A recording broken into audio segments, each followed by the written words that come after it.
kuuzia shilingi 50,000 ili wapate kukuchuna. Maana yake ni wakuu wa dini ambao ni mafisadi, hawatakutakia mema, kila kuitapolea wanachotafuta ni kushibisha matumbo yao. Sikiliza nikwambie, wakakutana na watu wenye roho za kuhudumia watu na wala sio pesa, anaitwa Petro na Yohana, wakamtendea kijana habari njema. Haya jamaa akasema haiwezekani, haiwezekani. Kama vile wanavyosema Nyanjura kuokoka haiwezekani, kama yanavyosema yule Jangure kuokoka haiwezekani, kama yanavyosema James kubadilika haiwezekani, kama yanavyosema yule uchawi tuliyomtendea mtu huyu kuondolewa haiwezekani. Wanasema mpaka leo kwamba haiwezekani. Hata kama inaonekana sasa unachana nywele zinasimama, wanasema haiwezekani, lazima zitereze, lazima ionekane kuwa ni mgonjwa. Inawezekana mtu huyu kuna jambo ametendewa lakini haiwezekani. Wale wakuu wa dini wakasema haiwezekani mtu huyu kusimama. Lakini ngoja nikwambie, walikuwa na bahati mbaya, ndio tayari alikuwa ameshasimama. Haleluya, haleluya, haleluya. Maandiko anasema yalipokuja majamaa na hasira, maana yanaona ametenda jambo la kuyaradilisha, na yenyewe ni makuu ya dini, hayajawahi kupenya hata kipofu. Ni makuu ya dini, lakini hayajawahi kubadilisha maisha ya mtu. Zaidi watu wanazidi kuharibikiwa, pamoja na kwamba wako kwenye makanisa yao, pamoja na kwamba wako kwao, watu wanarogwa na wanakufa, watu wamefungwa matumbo wazae, watu biashara haiendi, hawajawahi kuwasaidia, lakini wanasema haiwezekani mtu huyu. Haleluya, haleluya, haleluya. Wakaenda wakamkuta yule mtu, wakamuuliza kwa hasira, tuambie ni nani aliyekutendea jambo hili? Kajamaa unajua akaelewe, kametendewa jambo ambalo akajawahi kuliona kwenye maisha. Kana furahi, kana ruka, kanasema jambo hili aliyenifanyia hata mimi simujui, lakini kuna watu wawili walinikuta wakaniambia simama kwa miguu yako, na mimi nikasimama. Nilipotesti mitambo nikakuta anafanya kazi. Hicho ndicho ninachokijua. Haleluya. Akasema ni nani huyo? Unajua wakati kanaendelea kujitapa pale, unajua ukifikia umetendewa uogopi kitu. Mtu aliyeokoka haogopi kitu, haogopi chochote, haogopi kabisa. Wakati nilipookoka nyumbani kwetu wakaniweka kikao, wakaniambia imekuwaje wakaacha dini ya babu yetu wakafuata dini nyingine. Unajua nilichowajibu? Dini ya babu yangu haikuwahi kunisaidia niache bangi. Dini ya babu yangu haikuwahi kunifanya niache ulevi. Dini ya babu yangu haikuwahi kunisaidia niache malaya. Dini ya babu yangu haikunisaidia wachawi wasinichezee. Lakini nimempata mwanaume mmoja aliyebadilisha historia yangu, na huyo ndio nitaambatana naye. Wakaniambia ondoka hapa nyumbani, nikasema hamna shida, nikaondoka. Haleluya, haleluya. Unajua ni kwa nini hawakufurahi kuona maisha yangu yanatawaliwa na mwanaume mwingine? Walitamani waendelee kuniroga, walitamani waendelee kunichawia, lakini Yesu alipoingia wakatambua hawataweza kunifanya chochote, wakakasirika, mate yakawatoka, macho yakawatoka, hasira ikawapata. Lakini ashukuriwe mwanaume Yesu aliyenitunza. Leo hii na mhubiri. Haleluya, haleluya, haleluya. Amina. Majamaa yalipokuwa yanaendelea kuhoji, kajamaa kanajidai. Unajua kamepokea kitu cha maana, kanajidai. Hakana muda tena na kopo la ombaomba, hakana muda, hakana muda na lile gunia kaliokuwa kanakalia, hakana muda, hakana muda na wabebaji. Maana maandiko yanasema kuna watu walikuwa wanakabeba wanakapeleka pale ili kaombe sadaka. Hakana muda, kanasema sasa kibarua kimeota majani. Haya, Bwana Yesu amenitendea. Sikiliza nikwambie mtu wa mahala hapa, Yesu akikufanyia jambo, wachawi wote kibarua kinaota majani, hawawezi kukuoga tena. Wale waliosema hautafanikiwa, kibarua kinaota majani. Waliotumwa kuharibu maisha yako, nataka nikwambie kibarua kinaota majani. Hata hao wapangaji wanaoitwa mashetani, hao wanaitwa wamesoma tukurasa, hao wanaitwa wa mayando, hao wanaoitwa wa matumayani, hawatopata nafasi. Kibarua kinaota majani, mapepo yatakutoroka, maana anamwogopa mtu mmoja anaitwa Yesu. Haleluya, haleluya. Kibarua kikaota majani kwa wabebaji. Kama walikuwa na posho ya 2,000, jioni ikifika ikawa haipo tena. Maisha ya kijana yakabadilika. Wakati anaendelea kujidai, maandiko nasema Petro na Yohana wakaingia. Walipoingia kajamaa akasema, mlikuwa mnaniuliza ni akina nani walionitendea? Ni hawa wanaume wawili ndio walionitendea. Watu walipowaona Petro na Yohana wakaanguka chini, wakasujudu, wakasema hakika hii ni miungu. Sikiliza nikwambie, Yesu akiingia ndani yako, hata wachawi watakupigia saluti. Watasema hakika wewe ni mtu wa tofauti, watasema wewe ni mtu wa ajabu, watasema wewe ni zaidi ya wote. Sikiliza nikueleze, wakiokoka wale wachawi waliozoea kukuroga, utasikia wanasema wewe ni wa mtu rutuni. Unajua kwa nini? Kwa sababu wanapokuja wanapiga saruti, wanaanguka chini, hawawezi kufanya chochote. Walipomuona Petro na Yohana wakaanguka chini, wakasema miungu wakuu wametokea katikati yetu. Miungu wakuu. Unajua kilichotokea wakati watu wako chini? Wale makuhani wanashangaa na matumbo yao na mavitabu yao na sheria zao na kanuni zao hazisaidii kitu. Wameshikilia, wanaziangalia, halafu wanaangalia umati wa watu. Watu wako chini, wanasujudia watu wawili ambao Yesu yuko ndani yao. Na jamaa yakakasirika, yakasema haiwezekani, pamoja na heshima tulio nayo hatujawahi kupigiwa magoti. Hawa jamaa wawili hawa wanapigiwa magoti na hekalu zima, watu wanaanguka wanawasujudia, haiwezekani. Maandiko nasema wakawakamata, wakawaweka gerezani. Haleluya. Wakawakamata babagwata babatamwiroero, wakasema hamwezi kutoka kwa sababu muda umeenda, tutashughulika na nyinyi kesho. Wakawaweka roka kwa watumishi wa Mungu, wanasubiri kesho ili washughulikiwe.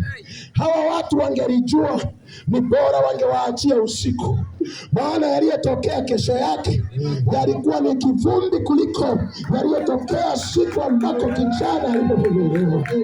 Haleluya, haleluya. Walifikiri wamewaweza, kumbe wamewapatia nyumba ya mapumziko ili kesho yake jamaa waingie kazini, wabadilishe mioyo ya watu, wafungue viwete, wafungue wagonjwa, warejeshe amani kwenye ndoa zilizopanganyika, warejeshe furaha mahala pasipokuwa na furaha. Na jamaa akasema, mwenzangu tulia, hawa jamaa wametupunguzia mwendo, tusiende kulala mbali, tutalala hapa hapa hekaluni, hapa hapa kwa Mungu wetu, tutamtafuta na kesho tutawaonyesha kazi. Na ndipo wanasema kulipokucha wameshapashana habari, wanasema vile vijamaa vilivyokuwa vinajifanya kuwa ni miungu vikamfungua yule kiwete, tulivikamata jana, na leo tunataka tuende tuvishughulikie. Kwa hiyo naomba mkusanyike. Kwa hiyo wakapiga mbiu iliyokusanya mji mzima ili waje waone watu waliokamatwa. Kumbe wanakusanya mkutano wa Injili ili vijana waje Injili. Hawakujua. Sikiliza nikieleza.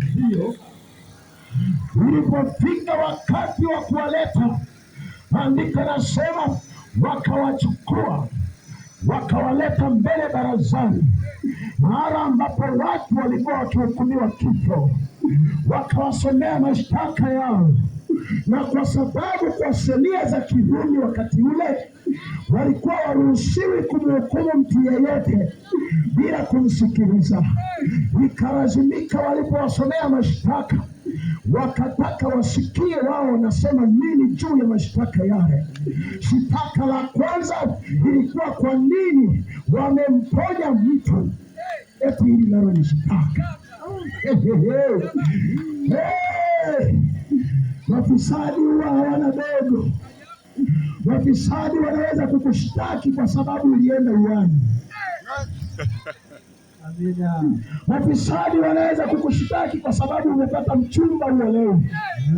Mafisadi wanaweza kukushtaki kwa sababu umepata mtoto. Mafisadi wanaweza kukushtaki kwa sababu tu biashara yako sasa inakwenda vizuri. Mafisadi wanaweza kukushtaki kwa sababu tu watu wamekupa kibali kwenye mtaa. Watu wanasema inawezekanaje kapate kibali katoto kajuzi? Sisi tuliyekulia hapa tunakataliwa, imekuwaje hata kajaruo kaje hapa kapata washirika wakati sisi tulikuwepo? Mafisadi hawana dogo. Mafisadi wakawashitaki wakawauliza, ninyi mulimponya yule jamaa kwa mamlaka gani? Haya, hivi kama wewe una masheria miaka yote haya kukusaidia kuponya, hiyo ni business yangu, ni biashara yangu, hii inanihusu? Hainihusu. Ni jamaa vikajidai vikasema, sasa hatuhitaji wakili maana mashitaka mlioleta ni mepesi. Haleluya, haleluya, ni mepesi, tunayamudu. Wala haya hatumuhitaji Roho Mtakatifu, haya tunayakanyagia wenyewe. Hadi yale magumu ndio tutamhitaji Roho. Sasa hivi haya tunayakanyagia. Petro walikofikiri akana elimu, ambako walikadharau wakafikiri wanaweza kukagaragaza wanavyotaka, akasimama kwa ujasiri katikati ya maelfu ya watu, akasema, enyi wakuu na wazee mlioko hapa, mliotukusanya, inatakiwa mjue kwa habari ya mambo yale mliyotuuliza, kwamba tumemponya mtu huyu kwa mamlaka gani. Kabla hatujawaambia ni mamlaka gani, wacha tuwaambie ni jina gani tunatumia. Halafu tukishamaliza kuwaambia, tutawaambia tunatumia mamlaka gani. Haleluya, haleluya. Matamaa yakatega masikio, yakayafungua. Kumbe ndiye alikuwa anajitengenezea kaburi. Maana wakati ule dini yao sasa ikuonekana tena, isipokuwa jina la Yesu ndio liling'ara katikati ya watu wawili waliokuwa na Yesu kwenye maisha yao. Wakawaambia, sikilizeni wakuu, tunashukuru kwa swali mlilotuuliza. Huyu mtu ambaye amesimama mbele yenu, mngetuuliza habari ya jambo jema alilotendewa, tungewaeleza, wala msingehangaika kutuweka kule korokoroni. Ni kwa sababu mtu huyu hapa amesimama, sio kwa uganga wa kienyeji, wala tukumuita sangoma hapa, wala tukumuita yule mnajibu, wala tukumuita yule ambaye ninyi huwa mnakimbia kuchukua uganga kwake ili mweke watu. Sisi hatukwenda huko. Badala yake huyu mtu anasimama akiwa mzima kwa jina la Yesu Kristo. Tena kajamaa kalipomaliza kakawaambia, kwani mnamjua huyo Yesu tunayemsema? Wakasema, ni yupi? Akasema, ni yule ambaye alipokuja kwenu ninyi mlimkataa, mkashikilia mabiblia yenu, mkasema mko na dini, na yeye akawaacha na dini yenu, akageukia upande, akawaokoa waliokubali.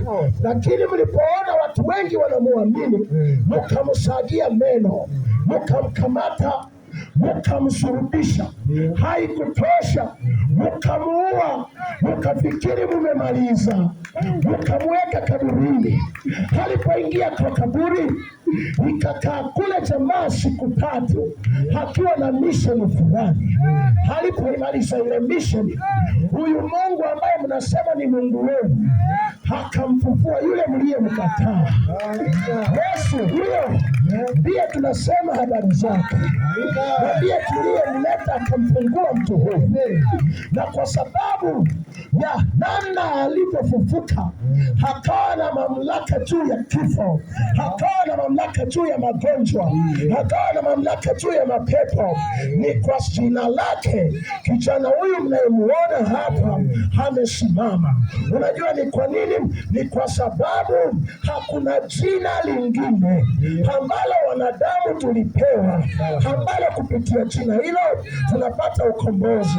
Hakuna jina lingine ambalo wanadamu tumepewa, ambalo kupitia jina hilo mapepo yanatoroka. Hakuna jina lingine ambalo wanawake wamepewa ili wakiliitia mimba ziingie ndani yao, ugumba utoroke. Hakuna jina lingine ambalo walevi walioshindikana, ambao hawapendi kujikojorea, walilopewa ili wakiliitia wapate kupona, isipokuwa ni jina moja tu, jina la Yesu Kristo wa Nazareti. Huyo ndiye tunamhubiri habari zake. Unajua kilichotokea? Maandiko yanasema umati wote wakashangilia. Watu wakasema huyo ndiye tunamtaka, wakasema huyo ndiye tunamtaka. Sisi tumechoka na dini, tumechoka na dini, tumechoka na masheria.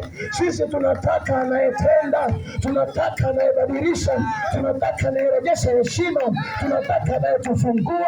Huyo Yesu kama yupo ndiye tunamtaka. Maandiko yanasema wanaume 5,000 wakaokoka. Wanaume wa kumsoma mko wapi? Wanaume wa kumsoma mko wapi? Maana liko jina limelileta kwenye viwanja hivi ili nipate kubadilisha historia yako. Inawezekana kuna watu wamekwenda haufai, wengine wamekuita majina ya kila namna, maana historia yako imekuwa mbaya. Nataka nikwambie ni kwa sababu hujawahi kupata msaada, lakini jioni ya leo liko jina la Yesu, jina linalookoa, jina linalobadilisha, jina linaloleta heshima, jina linaloinua, jina lilobadilisha mle Sungura, lilofanya leo kuwa mchungaji, sio tena cha Bagasi, sio tena cha Mkoro. Ameinuliwa na jina la Yesu. Nataka nikwambie, wakati mzee Sungura alipokuwa mlevi na malaya, dini zilikuwepo lakini hazikumsaidia. Na inawezekana nyumbani kwao kulikuwa na viongozi wa dini lakini haikumsaidia. Hata mimi wakati ule nilipokuwa malaya, nilipokuwa mlevi, nilipokuwa mtabangi, nyumbani kwetu dini ilikuwepo, lakini cha ajabu haikuweza kunisaidia. Lakini ashukuriwe Yesu aliyenisaidia, aliyenipa heshima tena, aliyenirejesha kwenye njia. Nampenda mwanaume Yesu. Mimi ndio maana sishikamani na dini. Kwenye injili yangu hautakuta ninahubiri dini, maana haijawahi kunisaidia. Hata mimi nina dini, lakini huko kwenye dini kuna makahaba, huko kwenye dini kuna wachawi, huko kwenye dini kuna waturutumbi. Dini haikuwasaidia, lakini Yesu wa Nazareti ndiye pekee tuliyepewa, ambalo tukimuitia tunafunguliwa. Unahangaishwa na nini? Wamekwambia eti hayo mapepo hayatakuacha. Kuna mtu amekuroga utoke kwa mume wako, kuna mwingine amekufukuzia mke wako, mwingine akasababisha biashara yako ikaharibika, mwingine akafanya ukaenda kwa waganga wa kienyeji ukadhalilika kwa kuvua nguo na kuchanjwa ukiwa uchi. Sikiliza nikwambie, yuko mwanaume ambaye hakuvui nguo, yeye anaitwa Yesu, anakusaidia ukiwa nazo. Haleluya, haleluya. Yeye hajawahi kumwaibisha mtu, hajawahi. Yeye ni zaidi ya pesa. Yeye ni zaidi ya pesa. Yeye ni zaidi ya waganga wa kienyeji. Kuna watu wako hapa kwenye miili yao wanatembea utafikiri wana maembe, kumbe ni mairizi wamevaa. Wengine wameanza na kumeka, wameteswa na waganga. Sikiliza nikwambie, yuko Yesu wa kukutua huo mzigo. Hata mimi nyumbani kwetu uganga ulikuwa ni wa kufikia, na mimi nilifanya kazi za uganga, ninazijua vizuri. Hakuna msaada huko, msaada wa kweli uko kwa Yesu. Eti wakasema wanaokoka ni wale ambao hawana elimu. Hebu niangalie kuanzia miguuni mpaka kichwani. Sina elimu. Kama mbunge fulani. Sina elimu. Naona mbunge. Sina elimu. Mlete huyo unayemwamini kwamba nairudi, usimamishe naye. Lakini nimechagua jina lililo bora, jina la Yesu, jina linalookoa, jina linalosafisha. Kuna watu wanaenda kwa waganga kuoshwa mikosi. Sikiliza nikwambie, unaaibishwa tu. Anayeosha mikosi anaitwa Yesu. Yeye akikuosha, hakuna mganga wala mchawi atakaye kuchafua tena. Hakuna. Bwana Yesu asifiwe. Amina. Kuna watoto wa kike, wacha nimalizie kwa kusema hii, wanateseka leo. Hana wanaume mpaka hata mwenyewe jina yao wengine hawajui.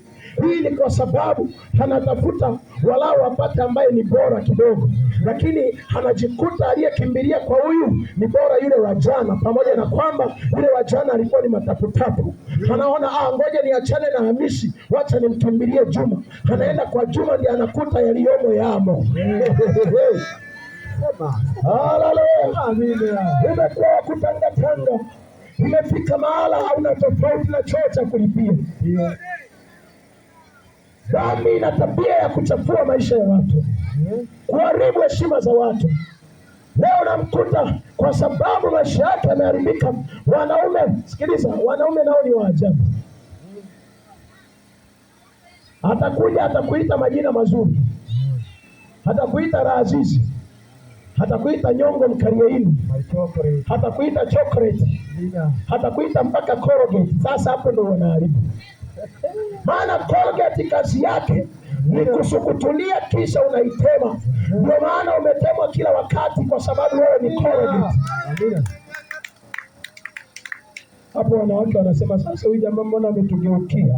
Sinataka mpone. Bwana Yesu asifiwe. Mwingine anakuita my carpet. Tena mwingine anakuambia kapeti wa moyo. Hivi unajua maana ya kapeti wewe? Ni zulia la kukanyagia, bila la kufutia uchafu. Ndio maana ameshamaliza kufuta uchafu kwako, kakuacha. Sasa hivi ana kapeti jipya.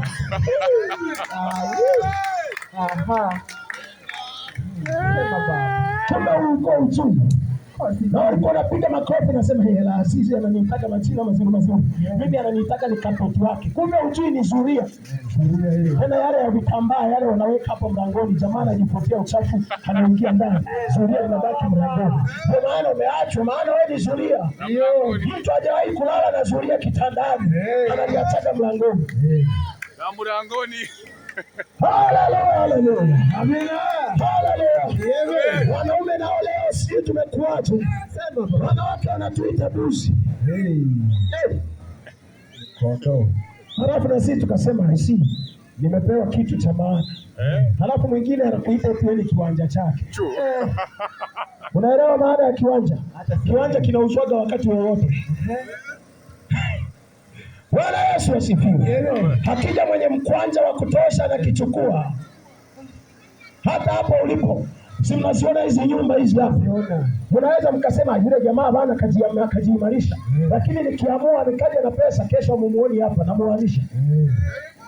Maana ni kiwanja. Kiwanja huwa kidumu.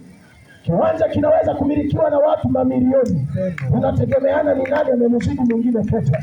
Ndio maana wewe hapo ulipo unamilikiwa na wanawake wadogo, wafupi, wanene, wembamba, wengine mpaka waeleweke, na wanakuendesha mpaka unaitika abe, maana wewe ni buzi na kiwanja chao. Haleluya. Sikiliza nikueleze mtu wa Mungu. Heshima ya kweli inapatikana kwa mwanaume mmoja tu, anaitwa Yesu. Ukimpata huyo, anakupa vyote katika vyote. Ukimpata yeye, heshima yako inarejea, ujana wako unakuwa maana, baba wako unakuwa maana, ubinti wako unakuwa maana, waliokuona ufai wanakuona unang'ara. Haleluya. Amina. Kwa Yesu kuzuri. Asante. Si nimesema leo tunataka tuombee watu. Sasa niendelee kuhubiri. Eti niendelee kuhubiri. Basi ngoja niseme hii ndio baki. Haleluya. Petro na Yohana wakasema hakuna jina lingine lolote ambalo wanadamu tumepewa, hakuna dini nyingine yoyote ambayo wanadamu tumepewa, hakuna mganga yoyote ambayo wanadamu tumepewa atakaye tuokoa, atakaye tubadilisha, atakaye tupa historia mpya isipokuwa ni Yesu. Mtu wa eneo hili, yako mambo mengi umekuwa ukipitia, umefika mahali umekata tamaa, umevunjika moyo, huwe ni kama kuna kuendelea. Jioni ya leo kungaliko tumaini bado. Yesu anahitaji kubadilisha historia yako. Nikuombe usimame kwa miguu yako pale ulipo, ili tuende kumwomba Mungu.